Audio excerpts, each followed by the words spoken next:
Buenas noches, estimado Deiner, ¿cómo estás? ¿Me escuchas bien? Hola, hola, hola. Oh, ¿Me logra escuchar? sí, perfecto, perfectamente, Ah, ya, Deiner, bien, buenísimo. excelente. Entonces, vamos a iniciar nuestra clase, nuestra primera clase de tecnología del hormigón. Bueno, yo soy el ingeniero Jorge Jaldiña, me conoces bien. eh, y bueno, vamos a impartir esta clase con puros materiales oficiales de ACI, del Instituto del Concreto Americano. Y primero voy a hacer un repaso por algunos materiales que vamos a ver a lo largo de este módulo.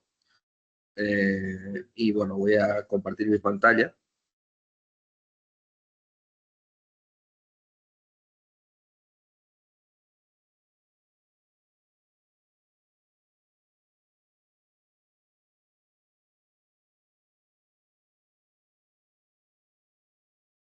Okay.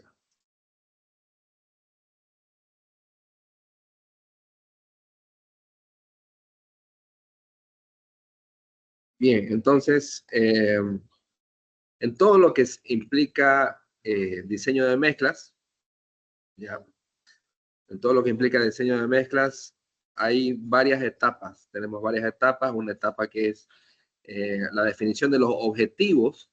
¿Qué objetivos vas a perseguir en tu obra de construcción? Posteriormente viene la etapa del diseño, ¿ya? El diseño de tu mezcla que tiene que obedecer a estos objetivos, es decir, qué contenido de aire va a tener la mezcla, qué resistencia va a tener la mezcla, qué trabajabilidad va a tener, etcétera. Y el tercer paso ya viene a ser lo que es el proporcionamiento. Seguramente ya tú que estás en los últimos años de la carrera, has podido escuchar muchas veces sobre esta guía, la ACI 211, ¿no? Sí, Básicamente esta sí, guía, correcto. la guía ACI 211 es una guía de proporcionamiento, como indica acá, es una guía de proporcionamiento de los ingredientes, es decir, medir en cantidades, qué cantidad de arena, qué cantidad de cemento, qué cantidad de agua va a entrar a la mezcla. Y ya eso es el tercer paso, eso es lo más específico, ¿no?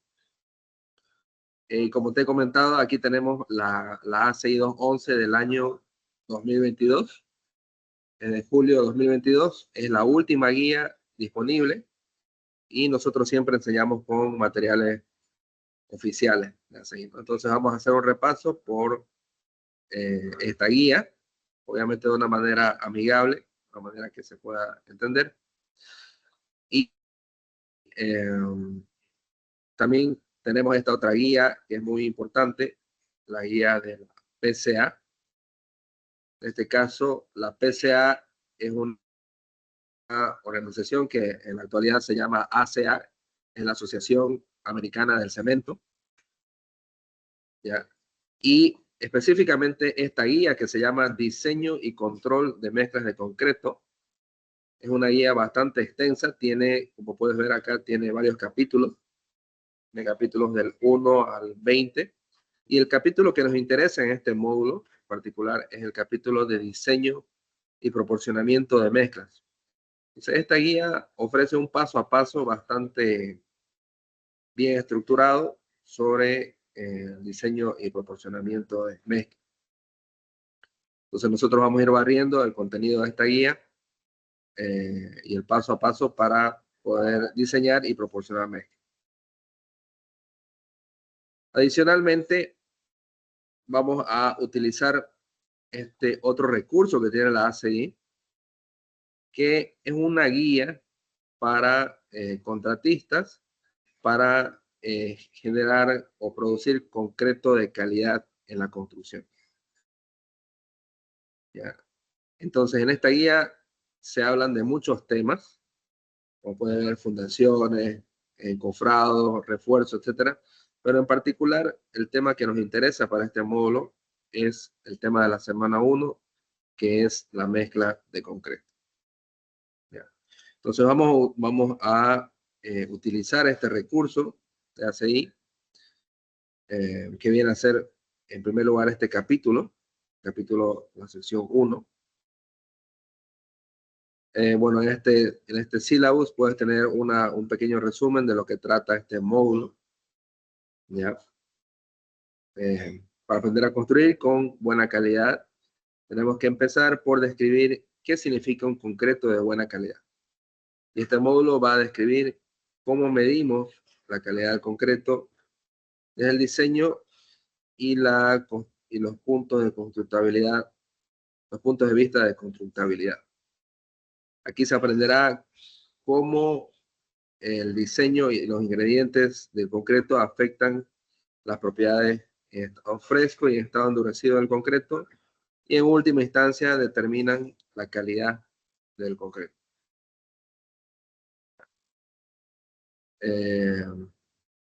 Bien, entonces aquí tenemos algunas actividades de aprendizaje. En el caso del capítulo 2, la mezcla de concreto.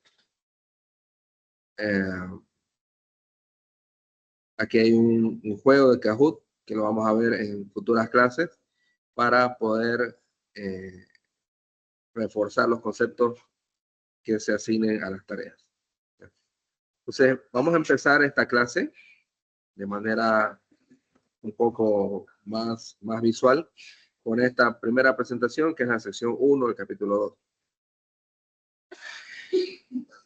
Entonces, aquí tenemos esta presentación, el capítulo 2, que es la mezcla de concreto.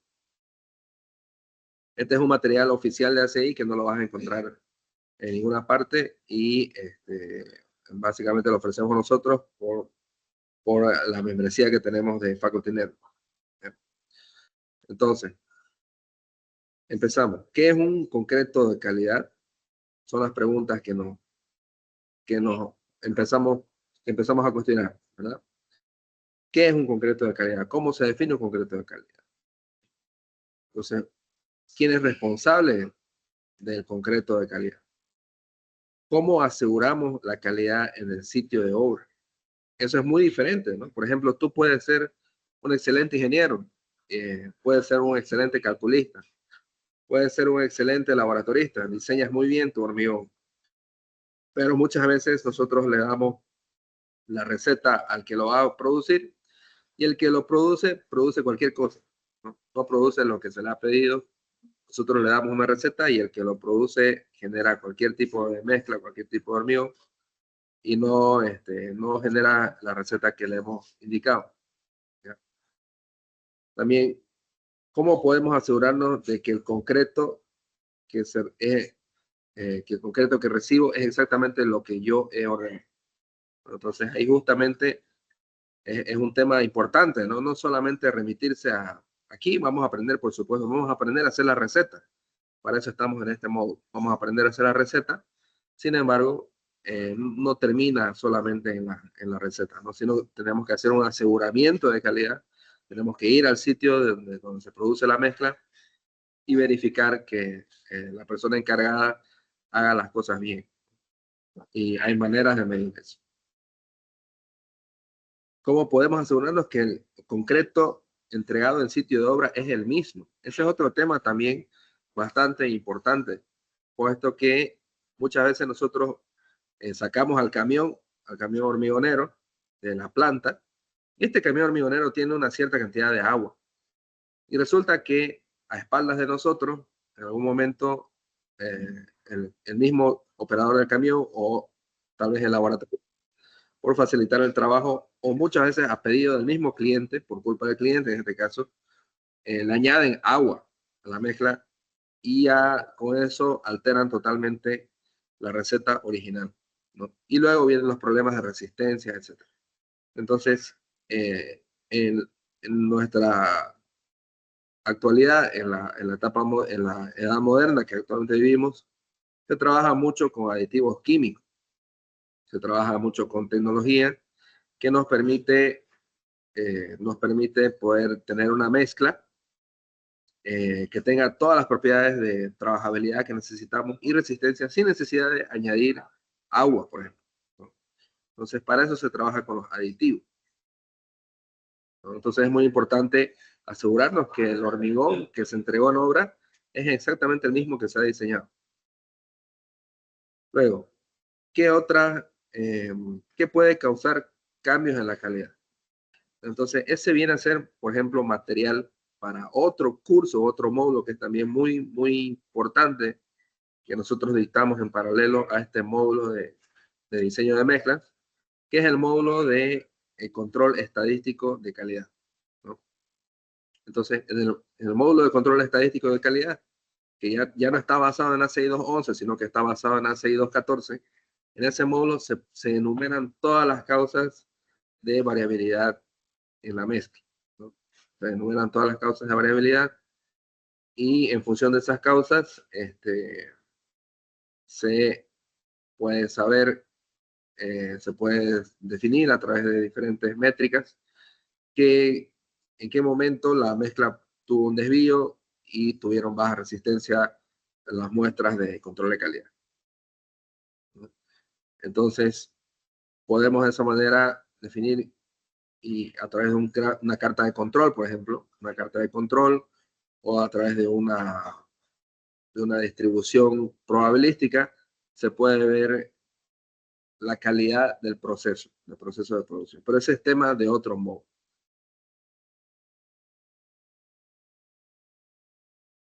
Entonces, aquí podemos ver una definición de lo que es un concreto de calidad, según la ACI. Para empezar, es un concreto que satisface las especificaciones del proyecto, ¿no es cierto? ¿Qué es lo que dijimos al iniciar la clase?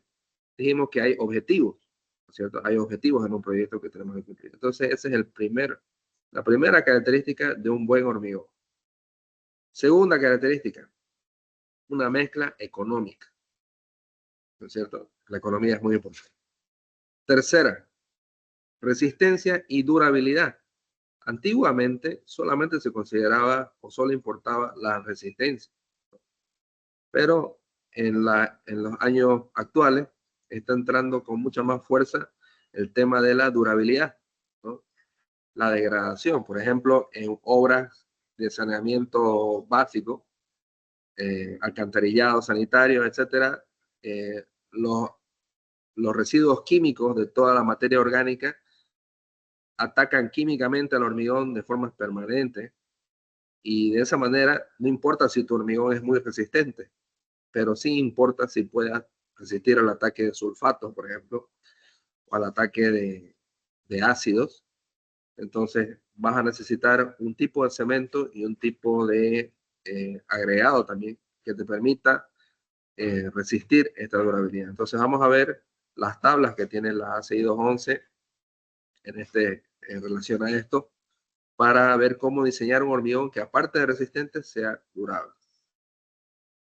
Y finalmente, un buen concreto tiene que ser operativo, tiene que ser operable. Y esto es muy interesante porque puede satisfacer los requisitos de resistencia, de trabajabilidad a pie de obra, pero una cosa que no podemos dejar de lado es cómo llevar ese concreto a, a la boca o como se le llama, a la boca de la manguera, cuando es un hormigón bombeado. Cuando sale de la manguera, cómo podemos hacer que el hormigón llegue hasta ese sitio? Entonces, ese es otro desafío que se plantea. Y cuando hay lugares de difícil acceso, no te queda otra opción que bombear el hormigón. Y para bombear un hormigón a largas distancias, necesitas tener un hormigón que sea trabajable, un hormigón que sea fluido. Y obviamente ahí te preguntas si necesito echar más agua. Pero ahí está el desafío. No necesitamos echar más agua para que el hormigón sea más fluido. Necesitamos trabajar bien los aditivos químicos para que con poca agua ese hormigón suba y sea bombeable y pueda subir tranquilamente eh, al punto de descarga.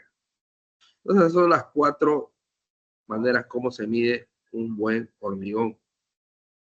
Y respecto a estas métricas, hay algunos software que los vamos a ver en detalle en este módulo, como el software Compass.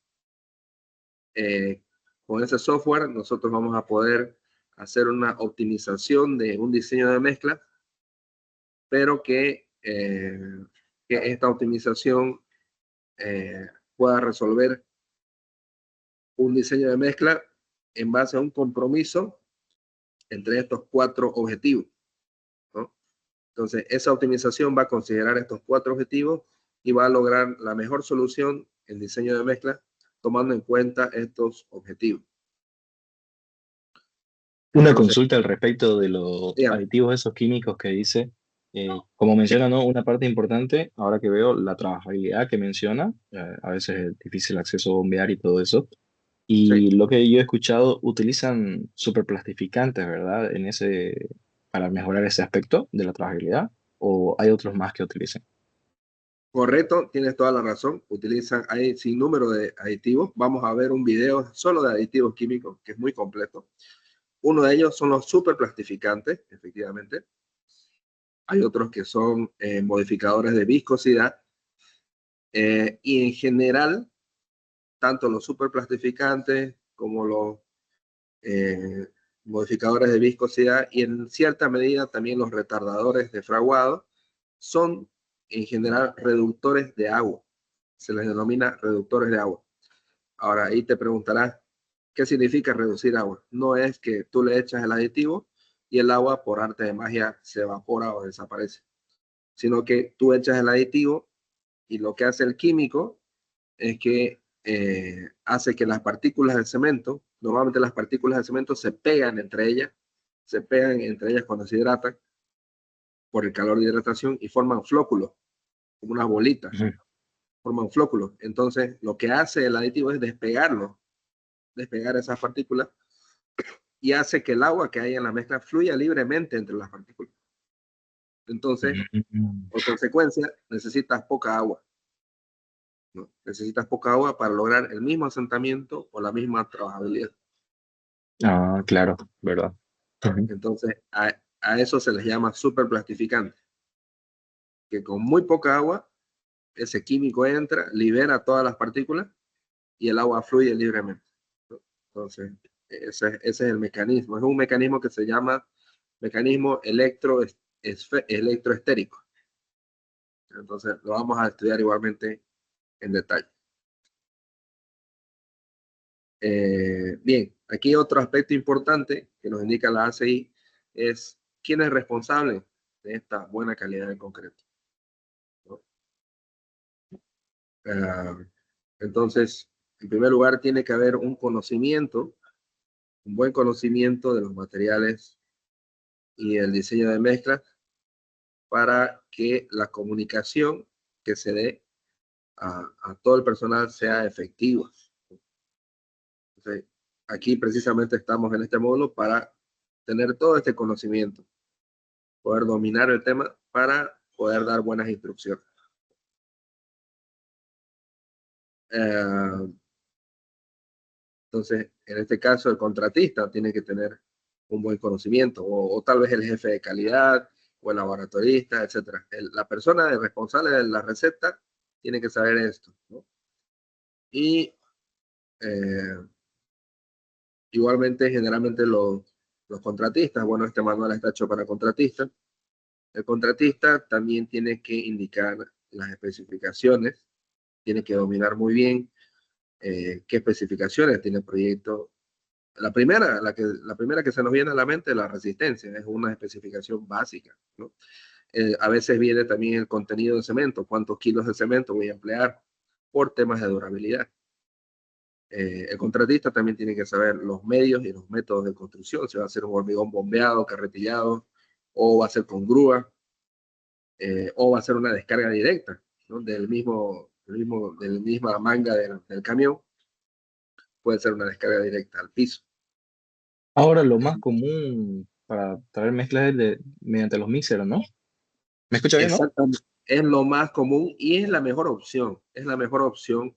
No porque yo defienda a las empresas o yo haya trabajado, sino porque cuando se despacha con mixer, está asegurándote de que tu mezcla se proporciona en base al peso, ¿no? Muchas Ah, veces vemos en las obritas que se utilizan los cajones de, de 30 por 40, se hace de manera artesanal, 1, 2, 3, ¿no es cierto? Una bolsa de cemento, 2 cajones de arena, 3 cajones de grava, y no hay ningún control de la humedad, no hay ningún control del peso, ¿no? Y controlar la humedad es fundamental, ¿no? Y eso es lo que se hace en cualquier empresa que despacha camiones mixer. Las empresas concreteras, las empresas que tienen camiones mixer, siempre miden la humedad y siempre calculan su receta en base al peso por el método del volumen absoluto, que es el método en el cual se basa toda la ACI 211.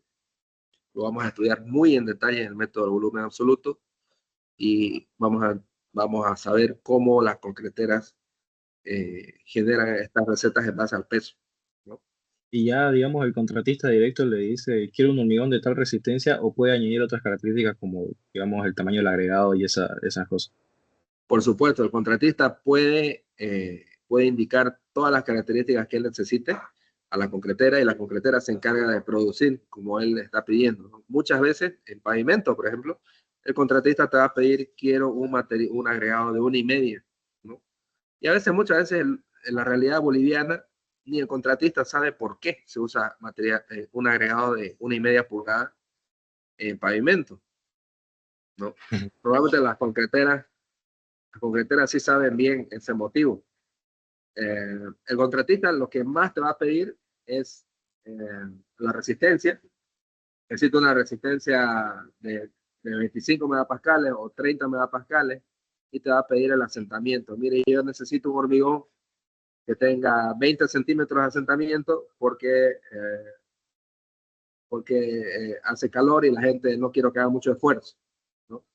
Esas cosas te va a pedir el contratista. Y adicionalmente, si tú quieres otras cosas que tal vez no te va a decir el contratista, van a estar en la pliego de especificaciones del proyecto. Entonces, cualquier obra de construcción bien hecha tiene un pliego de especificaciones y en ese pliego de especificaciones se define todas las características de resistencia, cantidad de cemento y también con qué criterios se va a aceptar la mezcla, ¿no? Por ejemplo, en obras grandes, de gran envergadura, como ser pavimento, y cuando hay clientes importantes, como ser la alcaldía, por ejemplo, o entes gubernamentales, no te aceptan el hormigón así nomás, ¿no? Sino que se mide la resistencia y en base a estadística se calcula el FCK, que también vamos a Mm. ver un poco de eso, cómo se calcula estadísticamente el FCK, y en función de eso te rechazan o te aprueban un lote, ¿no? Un lote de producción. Y en función de eso demuelen o no la estructura también, ¿no? Lo bueno es que Mm. el pavimento es como una loseta, es un pavimento articulado donde el tramo de este lado no se entera de lo que le pasó al tramo de al lado, ¿no? Ajá. Entonces, no es como una losa, por ejemplo, una losa de un edificio o una columna, donde si tú tumbas una columna en un edificio, toda la estructura sufre, ¿no? Ya se afecta, claro. Ajá. No es lo mismo en pavimento o en losetas es diferente, en pavimento lo mismo. Ah, Entonces, ya, cosas claro. así. El contratista va a decirte algunas cosas y el pliego de especificaciones te va a decir otras, ¿no? Y En obras importantes, las concreteras normalmente solo se encargan del mezclado, ¿no? Del acopio y todo eso de los materiales de grava y fino. Ellos, digamos, también tienen sus proveedores, digamos, aparte, o ellos extraen. Sí. correcto. No, las concreteras normalmente se apoyan en proveedores. Hay proveedores de todo, ¿no? Hay proveedor de cemento, hay proveedor de grava, hay proveedor de aditivo químico. Hay algunas concreteras que sí trabajan con un cemento particular. Normalmente, como las concreteras trabajan con mucho volumen de hormigón, entonces se convierte en un canal de venta muy atractivo para la cementera. Ujú. Y toda la vida, muchas cementeras lo que han hecho es, las cementeras que son industrias de grandes capitales, industrias de millones de dólares, entonces lo que hacen es fundar una concretera, abren una empresa concretera y a través de esa concretera venden su cemento, ¿no? Claro. Entonces, normalmente así están casadas las concreteras con las cementeras, ¿no? Eso es lo normal. Y tienen un proveedor y la concretera no cambia el cemento. pero ya en otro tipo de materiales como sea la piedra, la arena y por supuesto el agua no es el servicio público o tal vez de un pozo, pero la piedra y la arena la contratan a través de una licitación con varios proveedores, ¿no? Hacen un Mm, proceso de licitación, tienen un pliego de especificaciones y también los califican en base a varios criterios. Lo mismo con los aditivos químicos.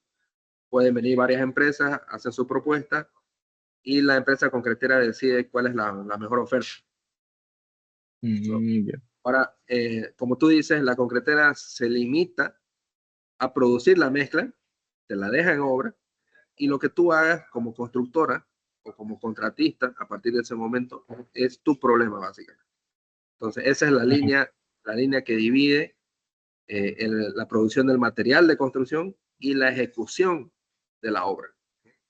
Entonces, muchas veces vas a tener, el contratista se puede equivocar al momento de ejecutar la obra usando tu material, pero no es tu culpa, no es culpa de la concretera, no es culpa de la concretera, es culpa del contratista.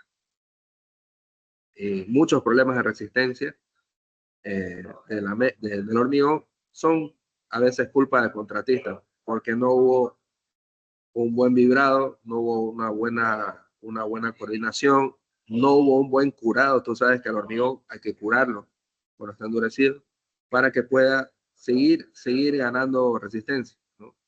Para que pueda seguir ganando resistencia. Eh, entonces, esa es una línea muy delgada, ¿no? Entre el contratista y el hormigonero. Eh, y por supuesto, ahí la hormigonera no tiene ninguna culpa, ¿no? No tiene ninguna responsabilidad porque solamente se limita a entregar el material. Ahora, hay veces en que las concreteras son empresas grandes y se aventuran o se arriesgan a hacer proyectos. A veces, muchas veces, los márgenes, por ejemplo, cuando tú no solamente vendes el material, sino que vendes también la mano de obra para ejecutar un proyecto, es atractivo porque se gana bien, se gana bastante bien. Entonces a la concretera le puede interesar ejecutar un proyecto, ¿no? Contratar personal, contratar máquinas, y hacerse cargo de toda la obra. Pero al hacer eso, obviamente tiene un riesgo, ¿no? Tiene el riesgo de que ahí no solamente es responsable del material, sino que también se vuelve responsable de la ejecución. Entonces es otro nivel de responsabilidad. Entonces, aquí el proveedor de concreto provee el diseño de mezcla, ¿no es cierto? Ese es su servicio principal.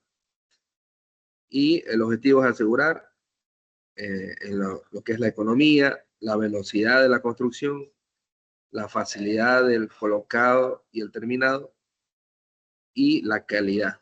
Y cuando hablamos de calidad, también no solamente resistencia, durabilidad, muchas veces es estética también, ¿no? Hay muchas obras que se hacen en su arquitectura, en su diseño arquitectónico, está como hormigón visto, ¿no? Entonces el hormigón viene a ser un elemento decorativo o estético en muchas situaciones.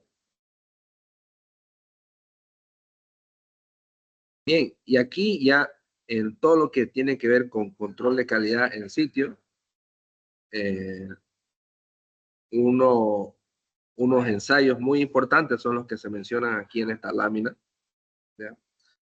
Y el primer ensayo es el de revenimiento o el de asentamiento en cono de Abrams. Otro ensayo es el de contenido de aire. El tercer ensayo es el de resistencia a compresión, que es el más importante. El más importante. Y otro ensayo es el de rendimiento o peso unitario, ¿ya? Y por ejemplo, aquí en este último ensayo, el de rendimiento en particular, hay un tema que es bien curioso. Eh, Muchas veces ha sucedido que cuando la concretera entrega el hormigón en la obra, hay la disputa entre el cliente y la concretera de si se entregó el volumen correcto o tal vez hemos robado o se ha robado un volumen de hormigón al cliente. Y siempre hay la disputa y empiezan, lo que hacen es empezar a medir a medir, ¿no es cierto?, el elemento que se ha vaciado, se mide el ancho, el largo, el alto, se empiezan a medir todas las cosas y al final termina en una pelea. Entonces, la manera profesional de medir el volumen entregado es a través del ensayo de rendimiento, ¿no? Entonces, ¿qué se hace? Se hace a grandes rasgos, lo que se hace es pesar, se pesa el camión, o si no se pesa el camión, se jala el reporte de la dosificadora con todos los pesos de los materiales, y en obra se ejecuta un ensayo que es el ensayo de peso unitario, como se ve acá, que se hace, lo vamos a ver en imágenes, en fotos. Se hace el ensayo de peso unitario y luego el peso de todos los ingredientes del camión se divide entre ese peso unitario, que es como una densidad. Y tú sabes que peso dividido entre densidad te da volumen. Entonces, ese volumen reportado es el volumen correcto entregado. Y esa es la manera profesional de reportar volumen. Y así te evitas cualquier pelea, ¿no? Entonces, estos 4 ensayos son muy importantes. En Bolivia tenemos el IBCH, el Instituto Boliviano del Cemento y el Hormigón, que ofrece una certificación de ACI para técnicos de pruebas grado 1. Y es muy importante tener esa certificación en compañía con este curso. Es excelente porque de esa manera vas a aprender a hacer con tus manos este tipo de controles de calidad y vas a tener una certificación de la ACI que te sirve para trabajar como laboratorista en cualquier parte del mundo. Entonces es muy recomendable poder hacer esa certificación. Bien. Otro aspecto que es muy importante para asegurar la calidad es la calidad del muestreo. En inglés se denomina sampling. Entonces el muestreo del hormigón se hace a partir de los camiones. Es decir, se saca una muestra del hormigón de los camiones y a partir de esa muestra se hacen diferentes ensayos de laboratorio, que nos permiten evaluar la calidad del material. Y el estándar, el estándar que nos indica cómo hacer un buen muestreo es la ACTM C172. ¿Ya? La ACTM es la Asociación Americana, la Asociación de Estándares de Ensayo y Material. ¿Ya? Entonces, tomar una buena muestra en cualquier actividad de laboratorio, no necesariamente de hormigón, en cualquier actividad de laboratorio, un buen muestreo es clave para que tus ensayos de laboratorio sean válidos y eh, sean representativos, ¿no? Entonces, no importa que lo hagas muy bien tu ensayo de laboratorio, no importa que lo hagas excelente. Si has tomado una muestra que no es representativa de un lote, llámese de un acopio de agregados o de un acopio de cemento o de un silo de cemento, si no has tomado una muestra representativa, entonces tu ensayo no vale. Todos estos ensayos que hemos visto acá no valen si tu muestra no es representativa. La calidad de tu muestra tiene que ser buena para que, eh, para que tus ensayos que vengan después sean válidos y sean representativos. ¿Ya? Entonces, como aquí indica la ACI, hacer el muestreo en la manga del camión es un estándar de la industria. ¿Y cuál es la manga del camión? Es esa, bueno, vamos a ver fotos más adelante. Es la boca, básicamente de la boca de descarga del camión, de la parte trasera. Es ese canal o esa manga que sale del camión, ¿no? Entonces, en ese punto es donde se toma la muestra. Eh, en algunos casos también se puede tomar la muestra, en el caso del pavimento, en el punto de descarga. O también al finalizar al finalizar una manguera de bombeo, ¿no? Porque también se puede, si es una tubería de bombeo bastante larga, el hormigón puede perder cierta plasticidad y nos interesa saber en qué consistencia se encuentra en la boca de descarga.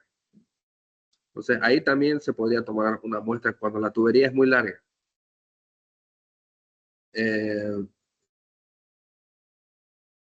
¿Ya? Y también eso implica un tema de seguridad y un tema logístico, ¿no? ¿Por qué seguridad? Porque, por ejemplo, cuando es un hormigón bombeado, si tú tomas la muestra de la manga de descarga del camión, si tomas una muestra de la manga de descarga del camión, entonces estás cerca de la olla de la bomba.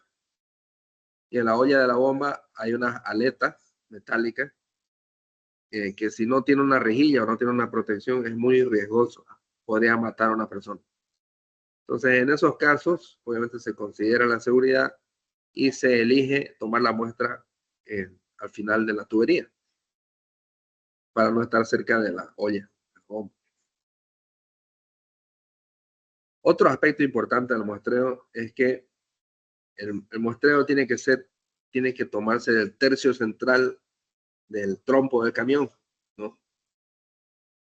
Eh, el trompo del camión tiene hay de varios tamaños, ¿no? Tiene 8 cubos, 10 cubos, algunos un poco menos. Entonces hay que eh, esperar que el primer tercio se descargue y luego del tercio central del camión tomar la muestra, ¿no? Empezar a tomar la muestra porque de toda la revoltura es la parte más representativa, la que tiene mejor homogeneidad. Otro aspecto importante en el muestreo es dónde y cuándo se tienen que ejecutar los cilindros de hormigón, cómo tienen que ser almacenados, curados y protegidos, ¿no? Entonces, nuestros elementos principales de esta muestra son las probetas de hormigón. Y las probetas de hormigón estándares son de 15 por 30, ¿no? en su mayoría. Son de 15 por 30 y son las probetas que más se utilizan. Hay también probetas de 10 por 20, pero esas se usan mucho menos. Entonces, esa básicamente es tu muestra. El cilindro de 15 por 30 es tu muestra y tienes que saber cuidar tu muestra, ¿no? Tienes que saber cómo fabricarla, tienes que saber cómo guardar la muestra, curarla y protegerla.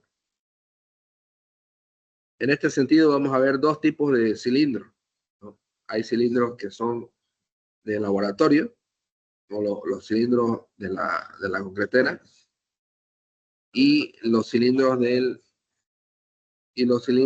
la obra.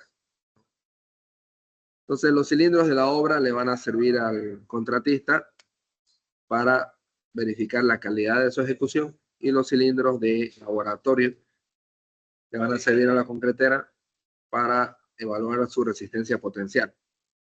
Es decir, qué nivel de resistencia potencialmente logra la concretera. Esa es la resistencia potencial, esa es la resistencia que con los mejores cuidados el hormigón puede alcanzar. Y la resistencia de obra es la resistencia que con los cuidados propios de la obra puede alcanzar el hormigón. Generalmente es un 85% menos que la resistencia potencial.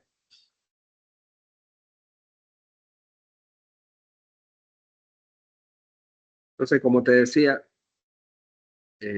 una manera de ser un experto en estos temas de ensayos de calidad es certificarse con la ACI en esta certificación, que es el Concrete Field Testing Technician, grado 1. Como te dije, lo ofrece el IBCH en Bolivia. Eh, es una certificación que hace unos años valía unos $300. No sé en cuánto estará ahora, tal vez vale lo mismo. Y es una certificación que vale en todo el mundo. Con esa certificación uno puede ser laboratorista en cualquier parte.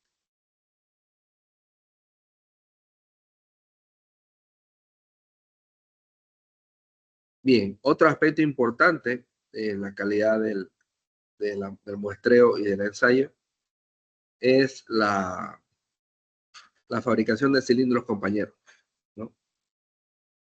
Entonces, de un mismo camión, eh, tú puedes sacar varios cilindros, ¿no? Confeccionar varios cilindros, pero estos cilindros van a ser programados para su rotura a diferentes fechas. Van a ser programados para su rotura a diferentes fechas. Y la fecha que vale en Bolivia, por lo menos según la CH87 y la NB 122-5001, la fecha que vale es la de 28 días. Entonces, para la fecha de 28 días, la fecha de rotura, tienes que tener sí o sí cilindros compañeros. Se tienen que romper dos cilindros de la misma bachada, del mismo camión, de la misma carga, y tienen que ser compañeros, y el promedio de esas dos roturas te va a dar el resultado de ensayo. ¿Ya? Entonces, ¿para qué se usan esos cilindros compañeros a 28 días? Para asegurar el desarrollo de resistencia, para el caso de poder remover el encofrado, y también muy importante para el caso de post-tensado. En el caso particular del post-tensado, el hormigón tiene que tener eh, una resistencia temprana. No estamos hablando de 28 días acá, no estamos hablando de 3 o 5 días, ¿no? El hormigón tiene que alcanzar alta resistencia temprana para poder transferir el refuerzo de post-tensado. ¿Ya? Entonces, tiene que haber ese nivel de resistencia a temprana edad, y para eso se necesitan cilindros compañeros, ¿no? Y también otro aspecto importante, como lo hemos comentado hace un momento atrás, el aseguramiento de calidad tiene dos aristas, ¿no? Una es la arista de laboratorio, la resistencia potencial con las probetas de laboratorio, y la otra es la resistencia que ha conseguido el contratista o el ejecutor de la obra. Son dos tipos de probetas muy diferentes. Y como te dije, normalmente las probetas del contratista son un 85% de la resistencia de las probetas de la concretera. Entonces siempre baja un poco la resistencia, porque obviamente las probetas de laboratorio han sido curadas en una piscina de laboratorio con temperatura controlada, en tanto que el contratista no puede tener ese mismo nivel de calidad, y él hace un curado con manguera, un curado en obra, que trata de asemejarse a lo que es el laboratorio. Entonces, de todas maneras, siempre hay márgenes de seguridad, y el calculista sabe muy bien esto, y por lo tanto, al momento de pedir hormigón, toma en cuenta este descenso de resistencia, y pide un hormigón más alto, ¿no? De mayor resistencia. Ahora, suele suceder muchas veces también que el hormigón de obra, el hormigón ejecutado, como es un hormigón en masa, es un hormigón masivo, estamos hablando de varios metros cúbicos de hormigón, el calor de hidratación que se genera en varios metros cúbicos de hormigón normalmente es superior que el calor de hidratación que se pudiera generar en una probeta de 15 por 30. ¿Ya? Entonces, en una probeta de 15 por 30 se genera poco calor de hidratación porque es un elemento pequeñito, y el calor de hidratación que se genera en 10 o 50 metros cúbicos de hormigón es bastante más alto, y ese calor de hidratación hace que la resistencia aumente bastante. Se suele suceder que el hormigón de obra resulte más resistente que la probeta de laboratorio, y obviamente que estaría aceptado, ¿no? Suele suceder eso. Cuando se sacan los núcleos, que es una forma de control también, los núcleos son como cilindros extraídos del centro, del corazón de la losa o de la columna, cuando ya está endurecido, y se rompen estos núcleos, muchas veces puede ser una resistencia incluso superior a la probeta de laboratorio. Lo que sí estamos de acuerdo es que cuando la comparación se hace entre probeta y probeta, la probeta del laboratorio generalmente es más resistente que la probeta del contratista. Porque el contratista también hace una probeta de 15×30, pero la deja en el piso o la deja al lado del elemento que representa, que puede ser una losa. Y la va curando esa probeta a la par como va curando la losa. Entonces esa probeta de 15×30 obviamente va a tener un control más deficiente que una probeta de laboratorio. Y en ese caso sí, la probeta de laboratorio tiende a tener más resistencia que la probeta de obra.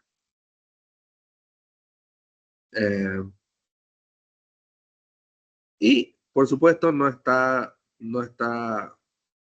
descartado que el contratista puede mejorar incluso la calidad de la concretera, ¿no? Si el contratista tiene conocimiento de los procedimientos de inspección y ensayo, y si provee también una ubicación conveniente, que esté a nivel y que sea segura para inspeccionar y resguardar los elementos o las muestras, en este caso las probetas, ¿no? Muchos contratistas tal vez puedan lograr superar estos requisitos empleando buenas técnicas de muestreo y ejecución de los cilindros, ¿no? O aplicando, por ejemplo, buenas técnicas de curado. Lo mínimo en Bolivia es 14 días, entre 7 y 14 días de curado con manguera. Pero por ahí al contratista se le ocurre curar los 28 días, ¿no? Excede los controles de calidad, entonces es muy probable que ahí se parezca a la probeta de laboratorio, ¿no? Y tal vez exceda la calidad. En los tiempos actuales también está muy de moda el tema del método de la madurez, donde se hace un uso mucho más sostenible o se ahorra mucho más en temas de logística, de cilindros, por ejemplo. Y en lugar de usar un cilindro de obra, lo que hace el contratista es sacrificar unos sensores que son inalámbricos, que emiten señales de ondas de radio, estos sensores, ondas inalámbricas, y se sacrifican estos sensores dentro de la mezcla. Y ese sensor manda una señal de temperatura a un celular, por ejemplo, a un dispositivo. Y esta temperatura se correlaciona con la resistencia. Entonces es una manera limpia de poder obtener la resistencia del hormigón sin necesidad de romper cilindro. Ahora, si bien esta técnica no está totalmente aceptada, todavía la técnica aceptada es la rotura de cilindro. Pero ahí, por ejemplo, fácilmente con los sensores embebidos en el hormigón, la resistencia va a ser superior a la resistencia de laboratorio. ¿Por qué? Por lo que te acabo de explicar, que el hormigón en masa calienta mucho más que un hormigón de cilindro. Entonces el hormigón en masa va a calentar bastante y la resistencia se va a disparar. En tanto que en un cilindro, la resistencia, en un cilindro de 15×30, la resistencia va a ser mucho menor. Entonces los sensores sacrificados van a mandar la temperatura del hormigón en masa, que va a ser una temperatura mucho mayor, y por lo tanto la resistencia va a ser mayor. Entonces es muy probable que a futuro la resistencia se mida de esa manera. Y aquí ya estamos viendo algunas imágenes, ¿ya? Aquí tienes una imagen del primer ensayo que hemos visto, el ensayo de consistencia, el ensayo de revenimiento. Este ensayo, en algunos casos,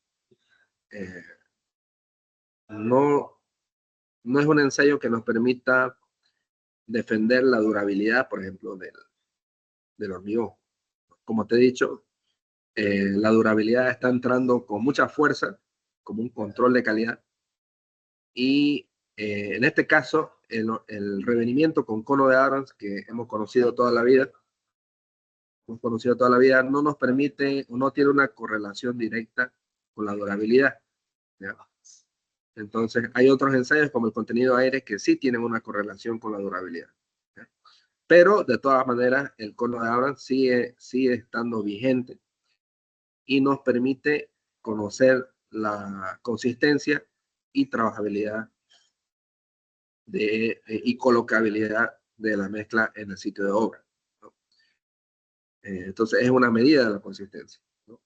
Una consulta al respecto del cono de Abrams. Sí, Es cierto también que, por ejemplo, si no le da el asentamiento que deseaban en la mezcla y le añade más agua, este va a perder resistencia, ¿no? A futuro, la por probeta que supuesto, vayan a diseñar. por supuesto, pierde resistencia. Entonces, ahí la clave, la clave es trabajar con aditivos químicos. Por ejemplo, tú puedes despachar el camión con el aditivo desde planta, ¿no? Lo despachas desde planta con el aditivo y pero el problema con eso es que llega el camión a obra y no le puedes echar agua, ¿no? No puedes modificar la mezcla porque se modificaría la receta, ¿no? Entonces, ¿cuál es la solución? Muchas veces el chofer del mixer o el chofer del camión se lleva una dosis de aditivo químico con él. Entonces, si se encuentra con un problema, en caso que en obra midan el asentamiento y no resultó lo que ellos querían, entonces se puede aumentar aditivo y de esa manera bajar más el asentamiento. Esa es la manera. O puede suceder al revés. Imagínate que el contratista te pidió un asentamiento de 10. Tú llegas a obra, haces el ensayo y resulta 15. Te pasaste. Te pasaste del asentamiento que te dijo el contratista.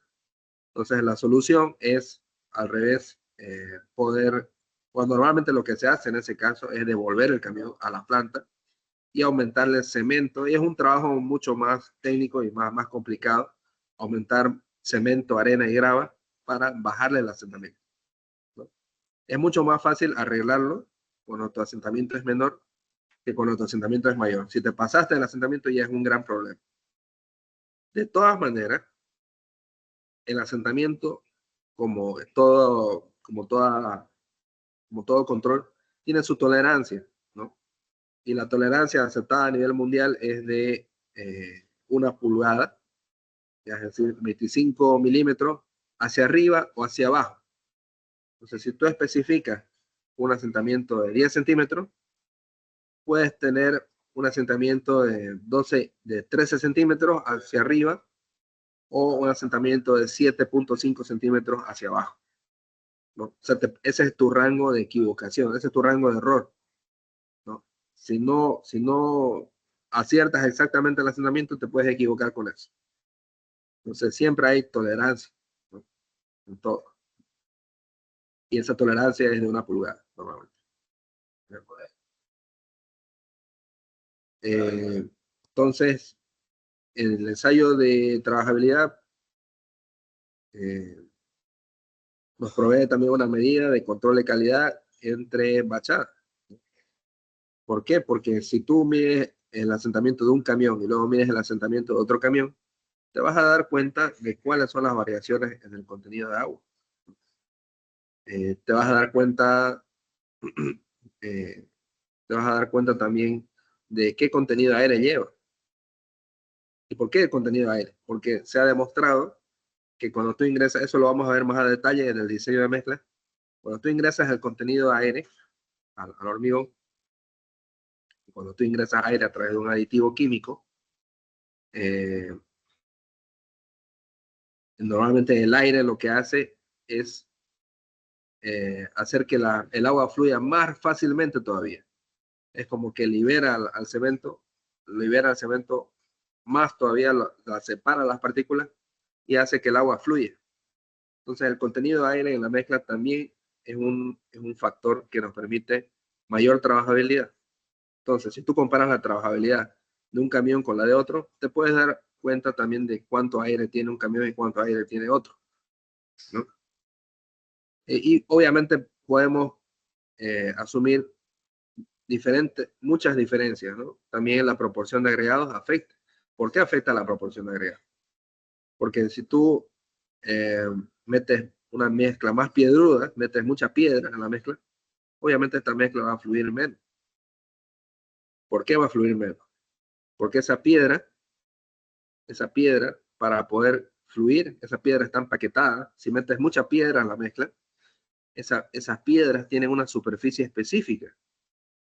Ubicas la superficie específica, es toda la superficie que tiene la piedra. Cuanto más piedra tú metes, hay mayor superficie para lubricar. Es decir, tienes que meter más cemento, tienes que meter más agua. Y si metes poco cemento y si metes la misma cantidad de cemento, la misma cantidad de agua, pero metes poca piedra o mucha piedra, entonces ese hormigón va a fluir menos. ¿Ya? Eh, entonces, hay un montón de variables que se pueden identificar a partir del asentamiento. Y le comento algo al respecto sobre eso. Justo pues estoy investigando un tema para hacer una mezcla conductores de concreto y está haciendo pruebas en el aparato Vicat, ¿no? De consistencia y tiempo de fraguado, añadiéndole en polvo grafito y óxido de zinc. Y he visto pues que perdía consistencia en mi mezcla y estaba justo pensando, pucha, ¿cómo resolveré eso cuando ya me toque hacer cono de Abraham, digamos, ¿no? Y ver la trabajabilidad de la mezcla en obra, digamos, ¿no? Cuando le añado polvo fino. Exactamente, exactamente. Cuando tú agregas cualquier tipo de polvo fino, en este caso grafito o el otro material que indicaste, hay muchas adiciones al cemento o a la mezcla que ese polvo tiene, el grano de polvo tiene una superficie específica muchas veces inferior a la superficie específica que tiene, perdón, mayor a la superficie específica que tiene el cemento, ¿no? Entonces, el cemento es una partícula muy fina y tiene una superficie específica grande, necesita mucha agua para lubricar. Si tú metes humo de sílice o metes este otro polvo que indica el grafito o el óxido de, no sé de qué me indicaste, bueno, ese tipo de polvo, entonces son partículas muy finas, tienen mucha superficie específica, consumen mucha agua, entonces hay que tener mucho cuidado con con las fuerzas de tensión superficial, las fuerzas de Van der Waals, porque esas partículas, eh, al ser bastante finas, van a impedir que el agua fluya libremente, o sea, van a demandar mucha agua y esa agua, por ejemplo, no fácilmente se va a segregar y tampoco fácilmente va a producir una película de agua encima de la mezcla, que es lo que llamamos la exudación o el agua que suda o sangra la mezcla, ¿no es cierto?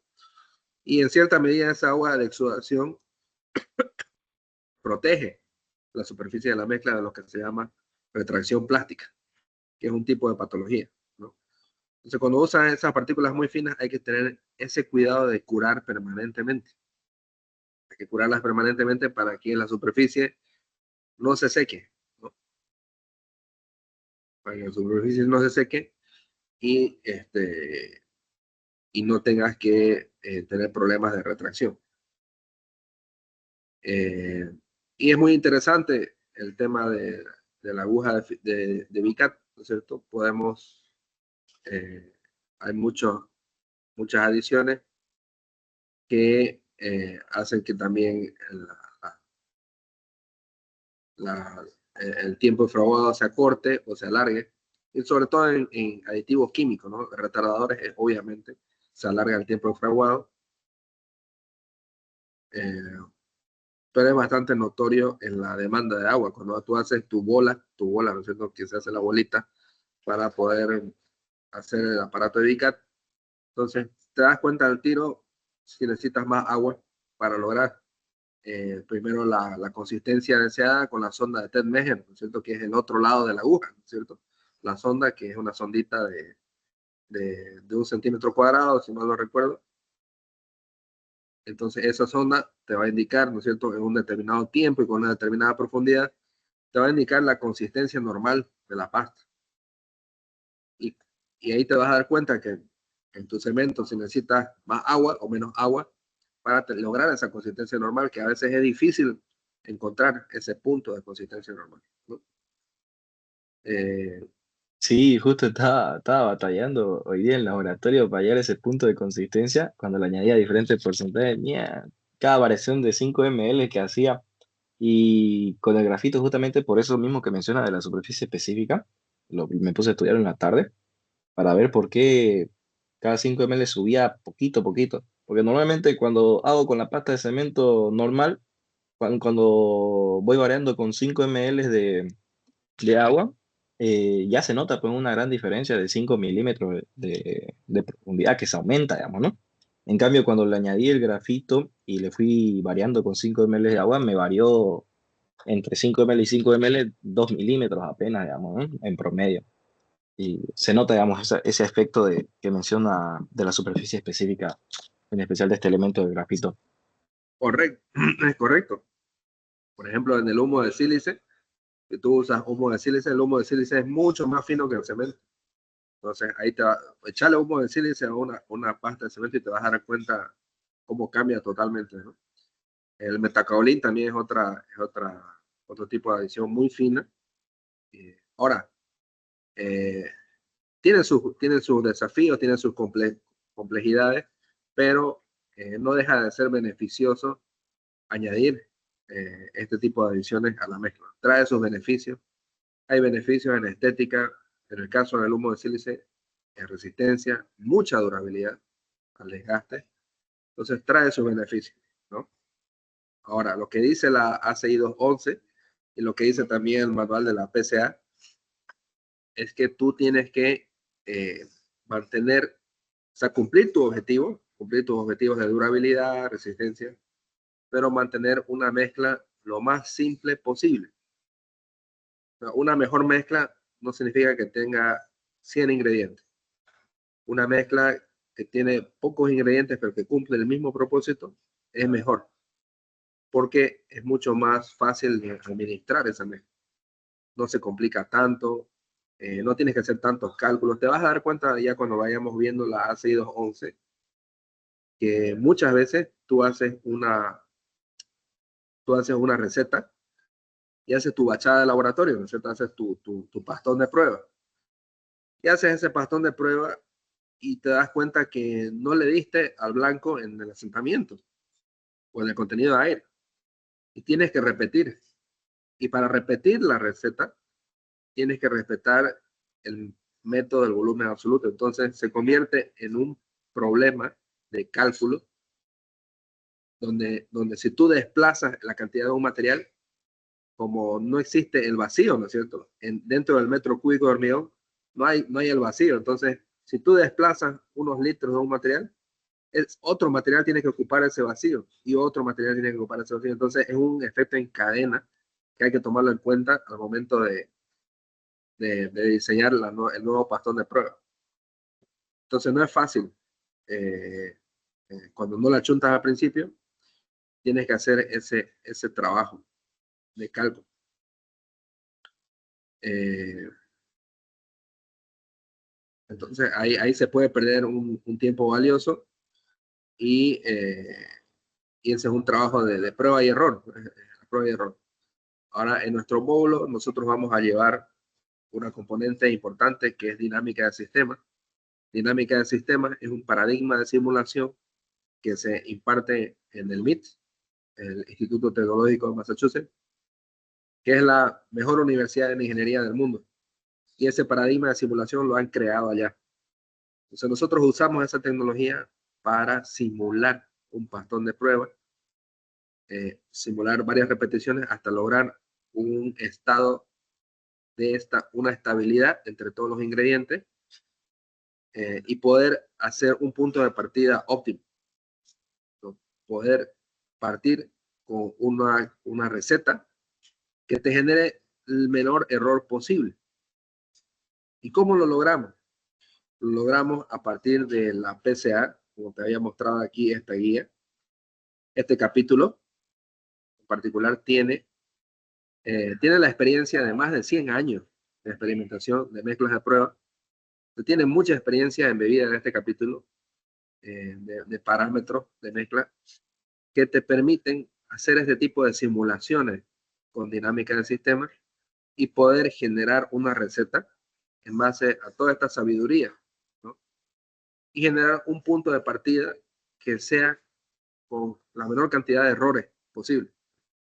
Cosa que si le pelaste en el contenido de aire o en el asentamiento, bueno, vas a repetir una vez más, pero no 2, 3 o 4 veces, ¿no? Entonces eso es muy importante. Eso es importante. Vamos a ver eso con el programa Benzim. Hay varios programas, hay Stella Architect también. Benzim es el que más me gusta. AnyLogic es otro programa también que permite hacer este tipo de simulación. Nosotros tenemos un modelo en Benzim y eso te lo vamos a compartir. Dinámica del sistema se puede hacer también en una hoja de Excel y lo vamos a ver.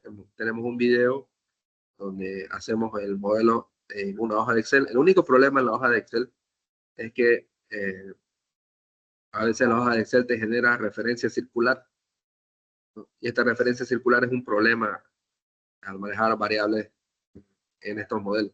Pero en un programa como Benzim no hay este problema de referencia circular, así que una misma variable se puede llamar a sí misma muchas veces, ¿no? Bien, entonces, eh, esa es una ventaja importante del asentamiento. Ahí se puede ver, ¿no es cierto?, cómo es el procedimiento del cono de Arrow. Seguramente esto ya lo has visto muchas veces. Cuando llevas la certificación de ACI, el técnico grado 1, se mide hasta el tiempo en el cual levantas el cono. Todo está medido, ¿no? Y este ensayo de cono de Arrow está pensado para mezclas que son plásticas, ¿no? Para mezclas que son muy rígidas, es decir, que tienen un cono muy bajo, son mezclas muy secas. Entonces, este no es un ensayo representativo para esas mezclas muy secas. Tampoco es un ensayo representativo para una mezcla que sea muy fluida. Estamos hablando en el rango de una pulgada, de que tenga una pulgada de asentamiento hasta aproximadamente las 6 o 7 pulgadas, ¿no? Cuando el asentamiento es mayor a las 6 pulgadas, entonces ya es un hormigón fluido y requiere otro tipo de ensayo de un hormigón autocompactante. Entonces, este ensayo es solo representativo de mezclas que son plásticas.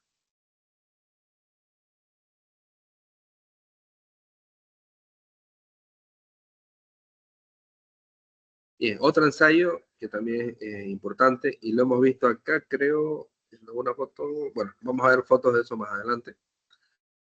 El ensayo del contenido aire. Y este ensayo sí es una medida de la durabilidad, ¿no? El aire, por ejemplo, hay muchas mezclas en muchas regiones del mundo que están expuestas a ciclos de hielo y deshielo. ¿Sí? El ambiente se congela, se descongela. Eso también le afecta al hormigón. Y tú sabes muy bien, en física has llevado que cuando el agua baja de los 0 grados o alcanza los 0 grados, ¿qué pasa? Se convierte en hielo, ¿no es cierto? ¿Y qué pasa con el hielo? El hielo, en lugar de contraerse, se expande. Por eso es que en los casquetes polares el hielo flota sobre el agua del mar, porque el hielo es menos denso que el agua. Entonces el hielo se hincha y al hincharse rompe el hormigón. Si tú tienes humedad en un hormigón y te toca una helada que baje los 0 grados, este hielo va a romper el hormigón, lo va a degradar, lo va a fisurar. Entonces, ¿Qué se hace para paliar esto? Se incorpora aire en la mezcla y lo que hace este aire es formar pequeñas burbujas, como pequeños bolsones dentro del hormigón, cosa que esta agua o esta humedad que está dentro del hormigón, al momento de congelarse, se hinche, pero se hinche dentro de la burbuja. Entonces no lo va a romper al hormigón. Se va a hinchar en la burbuja y no va a pasar nada, ¿no?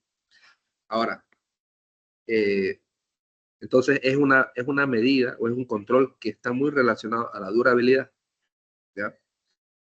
Ahora, estas burbujas no pueden estar distribuidas de cualquier manera dentro del hormigón. No puedes tener por ejemplo, si tu porcentaje de aire en la mezcla es del 5%, ¿cuánto es el 5% de volumen en un metro cúbico de hormigón? Estamos hablando de 50 litros, ¿no? Entonces, si vas a tener 50 litros de aire en 1000 litros de hormigón, ¿no es cierto? Entonces, esos 50 litros no pueden estar en una esquina. O sea, no pueden estar como una sola burbuja esos 50 litros, ¿no? Entonces no puede estar como una burbuja y la demás parte de la mezcla sin la burbuja. Igual se te va a romper. Entonces, estos 50 litros de aire tienen que estar distribuidos entre miles, millones de micro burbujas, que su espaciamiento entre cada burbuja también tiene que ser controlado y medido.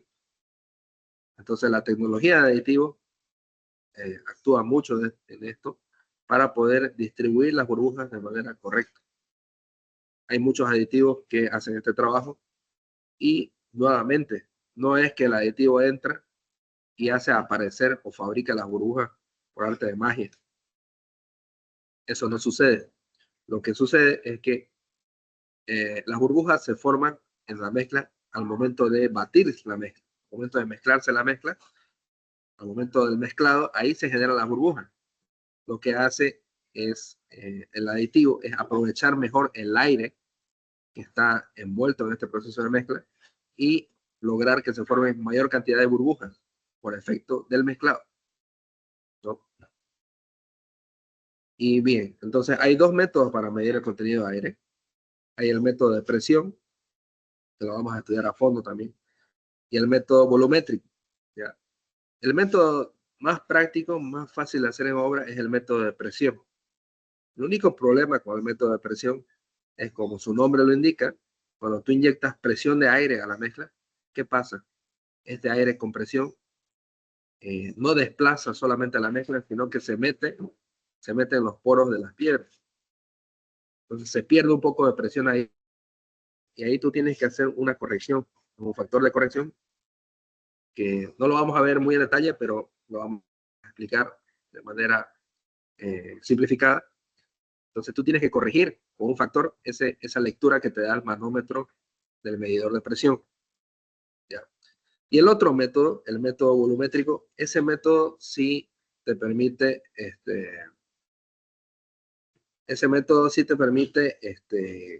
medir el aire sin problemas de presión, ¿no? Porque lo que hace ese método es una botella donde tú bates todo el hormigón y las burbujas que tenías dentro de la mezcla se van arriba, ¿no? Se suben a la parte superior y queda abajo segregado todo el material. Entonces ahí ya no hay el problema de la presión, ¿no? Vale para cualquier tipo de agregado, ¿no?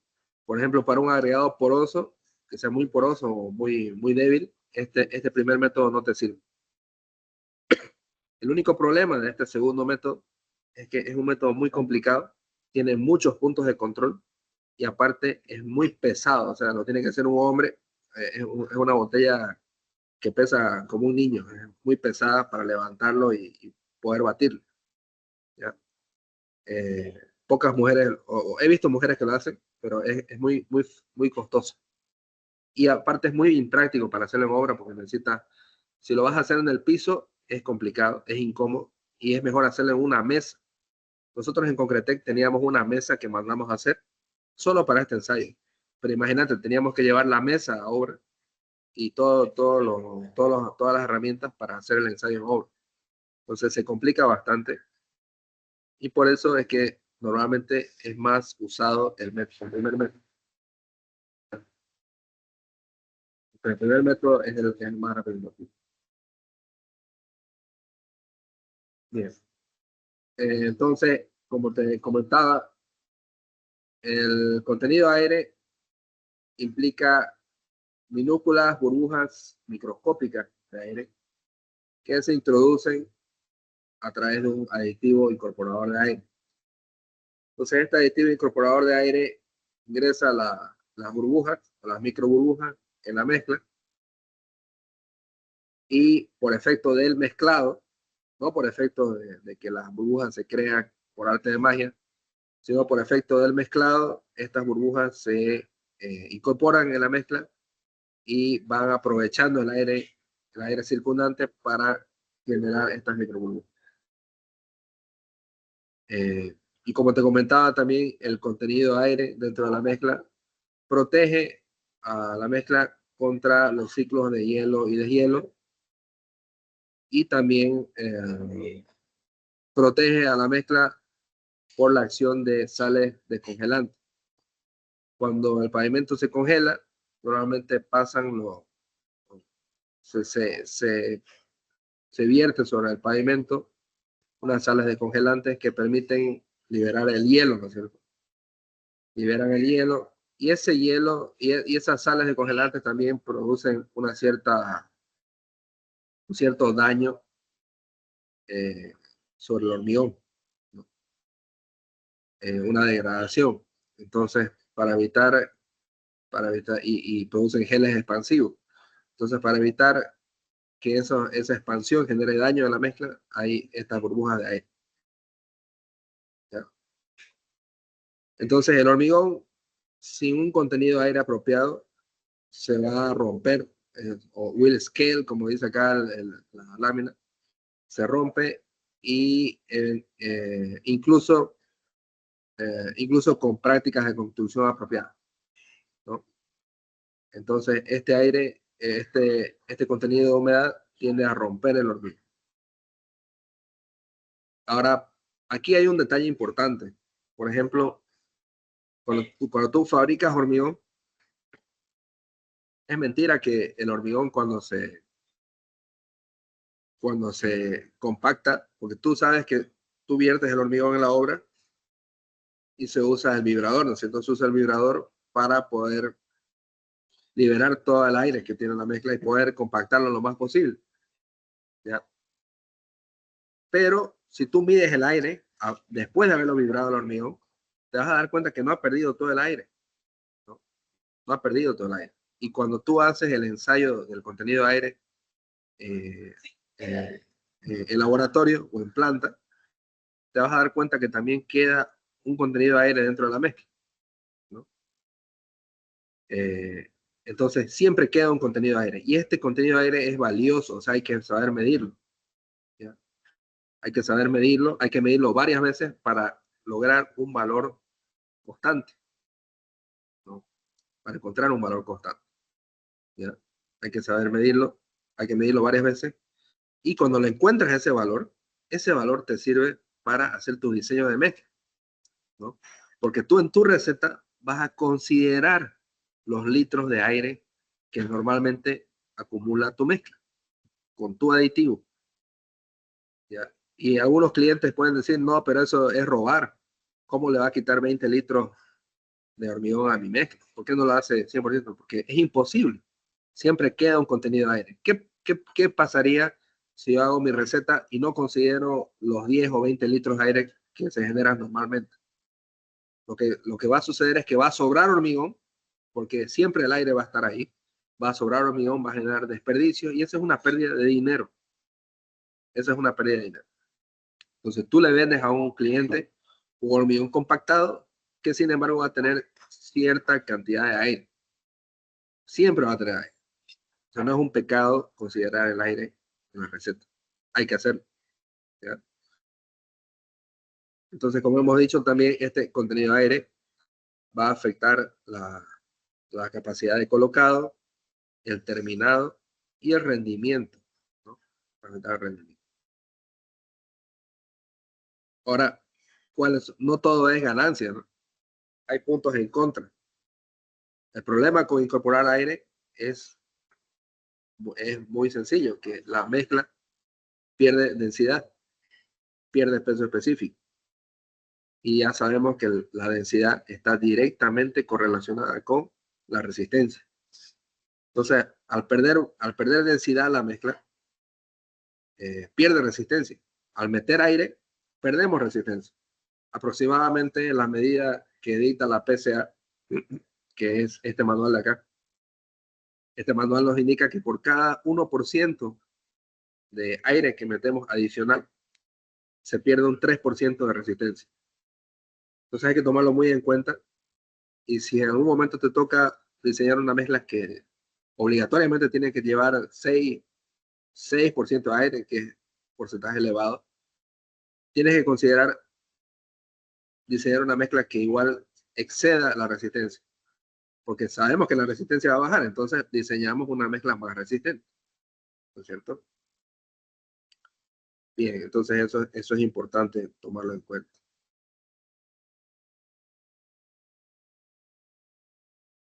Entonces aquí hay, al igual que el asentamiento, la lectura del contenido de aire me indica muchas cosas. Me indica muchas cosas. Por ejemplo, ¿qué características tienen los agregados? Las características de los agregados van a afectar el contenido de aire. ¿No es cierto? ¿Por qué van a afectar el contenido de aire? Pongámonos a pensar un momento. El aire, ¿dónde se encuentra? Dentro de la mezcla. No se encuentra en las piedras, ¿no es cierto? Se encuentra en el mortero, se encuentra en el mortero, en la pasta de la mezcla, ¿no es cierto? Entonces se encuentra en la mezcla de cemento, agua y ni siquiera la arena, no, perdón, no digo mortero, digo la pasta de cemento, simplemente la pasta de cemento. Cemento y agua. Es ahí donde se encuentra el aire.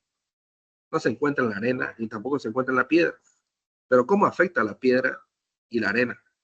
Afectan, porque si la piedra tiene mayor superficie específica, si la piedra es más pequeña, es más menuda, va a tener mayor superficie específica. ¿Y eso qué implica? Implica mayor cemento, implica mayor agua y por lo tanto mayor aire. Y si la piedra es más grande, si la piedra es una piedra grande, que tiene una pulgada y media o tiene 2 pulgadas, ¿qué significa? Que tiene menos superficie específica, ¿no? Necesita menos cemento, necesita menos agua y por lo tanto tiene menos aire. Y cuando veamos las tablas de la ACI 211, nos vamos a dar cuenta, la tabla está dividida en dos partes. La tabla de las mezclas sin aditivo químico, tiene la misma tabla, se muestra el contenido aire que normalmente tiene una mezcla en función del tamaño de la piedra. Y ahí uno se da cuenta muy bien cómo va variando el contenido aire en función del tamaño de la piedra, ¿no? Y lo mismo, la tabla más abajo indica para mezclas que tienen aditivo químico, ¿no? Entonces, la característica del agregado es un indicador del contenido de aire. La naturaleza y proporción de los constituyentes del concreto. Entonces, por supuesto, las proporciones van a afectar, ¿no? Si metemos, como hemos dicho, imaginemos que la piedra entre dos hormigones es la misma, que no hay diferentes características, la piedra es la misma, pero metes más piedra. Hemos dicho que si metes más piedra es mayor superficie específica y por lo tanto es mayor aire, ¿no? O también puede surgir que tu cemento, por ejemplo, hay varios cementos aquí en Bolivia. El cemento Camba, por ejemplo, el Itacamba es un cemento con un grano más grueso, tarda un poco más en hidratar, pero fluye muy bien al agua. Es un agregado de grano grueso que tiene poca superficie específica. En tanto que un cemento con puzolana es un agregado más fino. Es un agregado es un cemento que necesita más agua. Y por lo tanto, va a necesitar más agua y va a meter más aire, ¿no? Entonces, las proporciones de los materiales y la naturaleza van a influir. Muy importante, el tipo y duración del mezclado. El aire, hemos dicho que no se mete por magia, sino por el mezclado. ¿No? Y te vas a dar cuenta, por ejemplo, en lo que son los camiones mixer, muchas veces por el desgaste, los álabes del camión, las aspas que están por dentro, se van desgastando y van produciendo una mezcla no tan uniforme. Y eso se mide en las pruebas de uniformidad. Las pruebas de uniformidad se bota una porción de hormigón al piso, o varias porciones del camión, y se va leyendo las propiedades de la mezcla en estas diferentes porciones. Y te vas dando cuenta del, si el camión mezcla bien o mezcla mal. Entonces, un camión que mezcla bien va a tener un mayor contenido de aire que un camión que no está mezclando bien. La consistencia también es un indicador del contenido de aire. Hemos dicho que el aire nos ayuda a hacer fluir el agua dentro de la mezcla. La temperatura también afecta el contenido de aire. ¿Por qué? Porque la temperatura hace que el agua se evapore más rápido. El agua se evapore más rápido y se requiera o más agua o más, o más aditivo. Y eso va a influir en el contenido de aire, por ejemplo, ¿no? O sea, básicamente la temperatura influye en el revenimiento, en la consistencia, y la consistencia está influida también, o influye en el contenido de aire.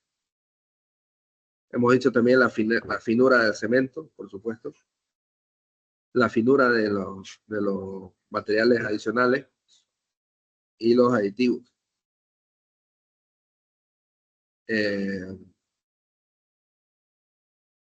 También hemos dicho que en los métodos de consolidación, como el vibrado,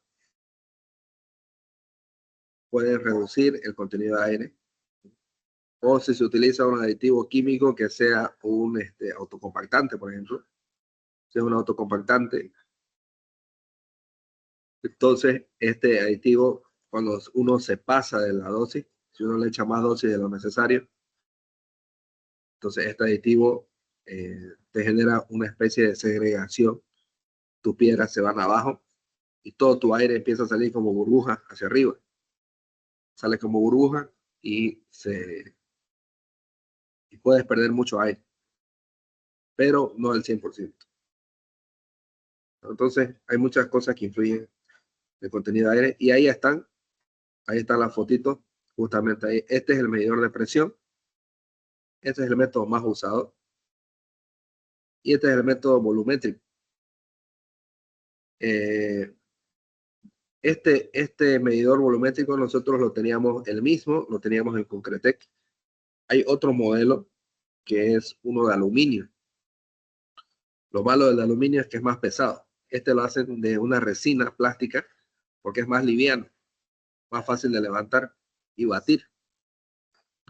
Lo único malo de este modelo es que su abrazadera, esta abrazadera al momento de batir, se puede salir, se puede aflojar y te genera una fuga. Y ahí ya no sirve el ensayo. Hay que volverlo a hacer. Pero ahí la clave es nunca agarrarlo de la abrazadera, sino agarrarlo de abajo. Tenemos un video donde yo estoy manipulando este medidor y se ve exactamente todos los puntos de control. Pero obviamente lo malo es que este ensayo tiene muchos puntos de control y es pesado para hacerlo. Este es mucho más práctico. Obviamente, lo más importante, o una de las medidas más importantes, es la resistencia, ¿no? Y ahí en la resistencia tenemos que tomar en cuenta dos estándares de la ACTM, como son la C31 y la C39. La C31, ¿qué te cubre? Te cubre todo lo que es fabricación y conservación de los cilindros. Y la C39 te cubre todo lo que es rotura. Todo lo que es el método de rotura, la calibración de la prensa, todo eso. ¿Ya? Entonces, hemos dicho que esta rotura puede hacerse en cilindros de de 15 por 30 o en cilindros de 10 por 20 en centímetros. Aquí está en pulgadas. Si se van a usar los cilindros de 10 por 20, hay que hacer un factor de corrección respecto de los de 15 por 30, porque los que son válidos son los de 15 por 30. ¿Por qué se usan los cilindros de 10 por 20 a veces? Porque tu prensa puede ser una prensa chiquita, de unos 1000 kilonewton, una prensa no muy grande, y si te toca ensayar un hormigón H50, por ejemplo, un hormigón de una resistencia muy alta, y le colocas una probeta de 15 por 30, la vas a arruinar tu prensa. O simplemente no va a tener la capacidad. Entonces, ahí usas un cilindro de 10 por 20, un cilindro pequeño, y ahí va a funcionar. Bien, ¿cuáles son los objetivos del ensayo de compresión? La aceptación del concreto, si cumple las especificaciones o no, y la resistencia estimada en un momento determinado, por ejemplo, para desencofrar. Bien, entonces hemos dicho que estos dos estándares son los principales: ejecución, curado de concreto y resistencia a compresión. Bien, como te habíamos comentado minutos atrás, la edad aceptada internacionalmente es 28 días. ¿Por qué? No podemos decir que es lo correcto. El hormigón sigue ganando resistencia a lo largo de los años, pero podemos decir que casi el 100% de la resistencia se da a esta edad. Y aparte, como en todo estándar, es una convención. Cuando tú trabajas con procesos estandarizados, todo tiene que ser una convención. Todo el mundo tiene que estar de acuerdo en algo para poder compararse, ¿cierto? Y como hemos dicho, siempre se tienen que romper cilindros compañeros, ¿no? Entonces pueden ser mínimo 2 cilindros o más cilindros. Pueden ser 5, 10 cilindros o más cilindros, ¿no? O pueden ser 3 cilindros de 10 por 20. Entonces, estos cilindros compañeros constituyen un resultado de ensayo. Constituyen un resultado de ensayo y se tiene que manejar de esa manera a 28 días o a la edad que sea. Y como te he dicho, los cilindros se tienen que programar a diferentes edades, ¿no? Los cilindros que son de 100% de resistencia se programan a 28 días y se pueden programar cilindros a una edad menor, 7, 14 o 21 días, en función de la necesidad del cliente, ¿no? Muchas veces hay clientes que quieren saber su resistencia a 14 días, por ejemplo, para poder desencofrar, ¿no?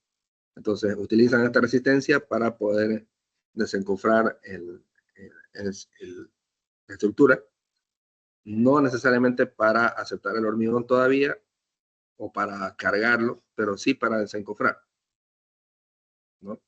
Entonces, como dice acá, se necesita un 70 para desencofrar un 70% de la resistencia a 28 días, más o menos.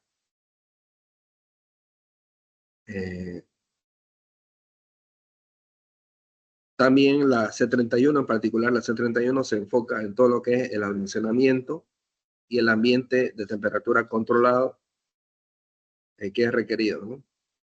Humedad y temperatura, sobre todo. La misma C31 también nos habla de lo que es el transporte al laboratorio, que tiene que hacerse dentro de las primeras 48 horas. En las primeras 48 horas se hace lo que es el curado inicial en obra. Luego se desmolda las probetas, ya totalmente fraguadas, totalmente duras, y se las lleva al laboratorio para su curado final, ¿ya? Pero nunca se las transporta antes de las 8 horas, después de terminado el fraguado final. Después del fraguado final se espera 8 horas y recién se las pueden transportar las probetas al laboratorio, porque en ese tiempo las probetas van a tener la dureza y van a resistir cualquier impacto, eh, bueno, cualquier manipuleo que pueda haber.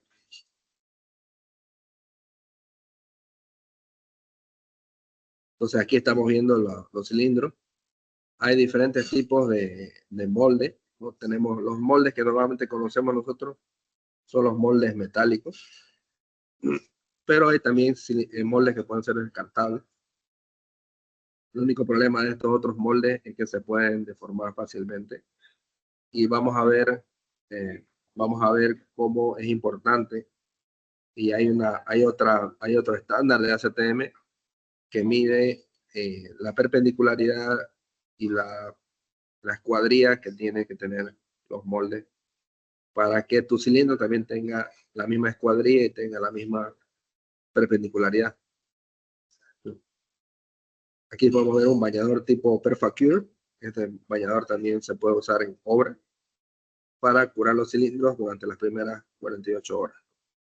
Fíjate que esta no es una piscina de curado, eh, digamos, construida en un laboratorio, pero se puede usar como una salida para las primeras 48 horas. Y luego de este curado inicial, se llevan los cilindros al laboratorio donde ya se cura en una piscina normal, una piscina grande.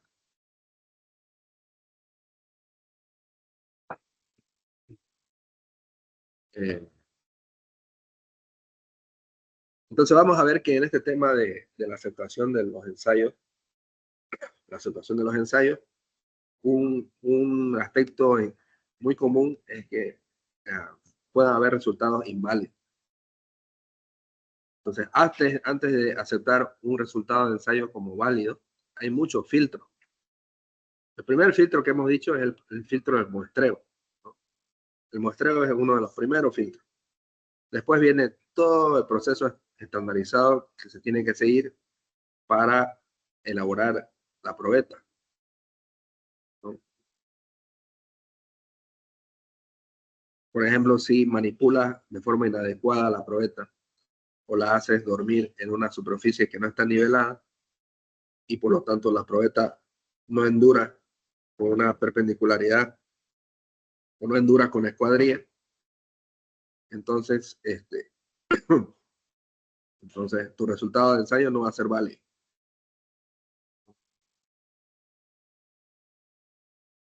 Entonces,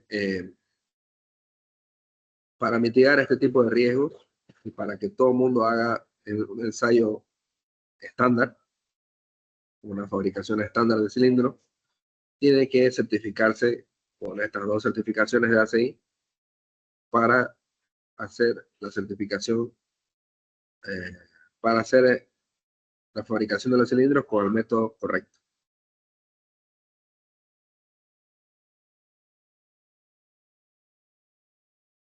Eh,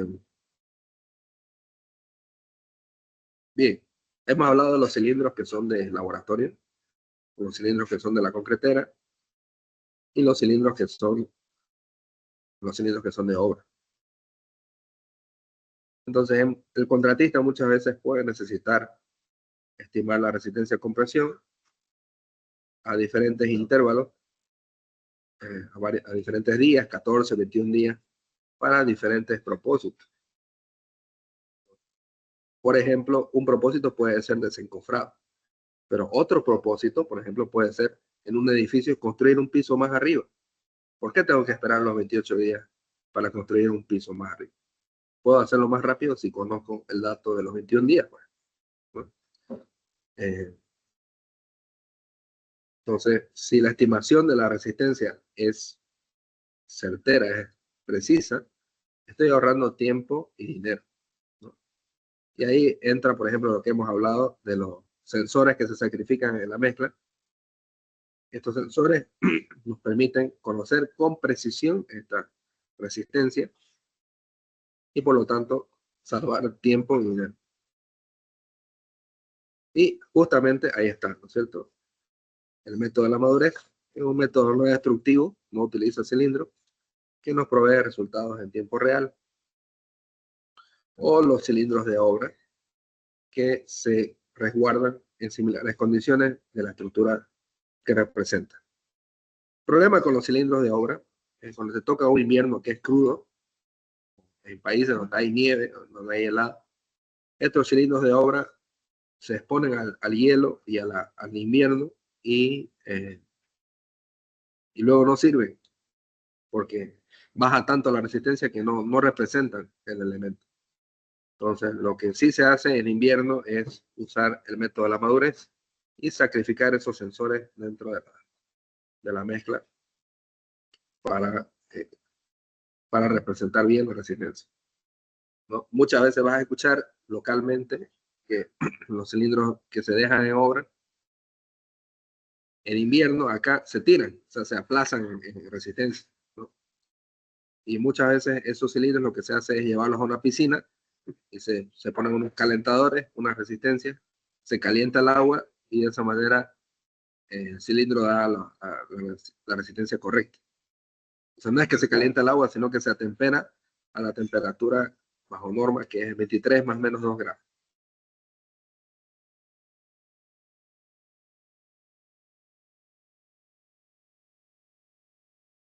¿No? Entonces aquí vemos cómo hay un monitoreo de la temperatura y ese monitoreo de la temperatura tiene una correlación directa con la resistencia, ¿no? Ahí se puede ver la correlación que es directa y positiva, ¿no? Entre la temperatura y la resistencia. Y este desarrollo de curvas de madurez es un proceso un poco complicado. Hay que calibrar el laboratorio, hay que hacer cubos de mortero y calibrar la resistencia con la temperatura, ¿no? Generalmente estos sensores se sacrifican en cilindros y estos cilindros se mide la temperatura por el sensor y luego se rompen. Entonces de esa manera se correlaciona la resistencia con la temperatura. Finalmente, el método del peso unitario que nos permite certificar el volumen, ¿no? Aquí se puede ver la olla del peso unitario.